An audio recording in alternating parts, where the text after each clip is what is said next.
შინაგან საქმეთა სამინისტროს შიდა ქართლის პოლიციის დეპარტამენტის კასპის რაიონული სამმართველოს თანამშრომლებმა ოპერატიული ღონისძიებებისა და საგამოძიებო მოქმედებების შედეგად 1952 წელს დაბადებული პირი არასრულწლოვანის გაუპატიურების ბრალდებით დააკავეს. ინფორმაცია შინაგან საქმეთა სამინისტრო ავრცელებს. დანაშაული 20 წლამდე უვადო თავისუფლების აღკვეთას ითვალისწინებს. მიმდინარე გამოძიების ფარგლებში დადგინდა, რომ დანაშაულში ბრალდებულმა პირმა ძალადობის გამოყენებით არასრულწლოვანი თანასოფლელი გააუპატიურა. ბრალდებული სამართალდამცველებმა კასპის მუნიციპალიტეტის ერთ-ერთ სოფელში მისსავე საცხოვრებელ სახლში ბრალდებული სახით დააკავეს. გამოძიება სისხლის სამართლის კოდექსის 127 მუხლით მიმდინარეობს, ნათქვამია ინფორმაციაში. გუშინ მოხდა. ქუჩაში დაუჯერე შეუყვანე პატოვარში უცნობები.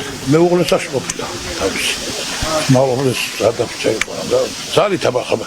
11 ბავშვი. ემდივით გავიგიმით. დაგაიგეთ. რომ ბავშვი ესე და დავკერია თუ გორში ისარაგი ვადინო და ქუთაისში მოაქციეს. მეტი არაფერი არ ვიცი. იცნობთ ამ კაცს? ეხა ცხოვრობს აგრაიკა. 7 წლის არის თუ 8 წლის არის. 11-ისაა ესე. ეგრე არის რა.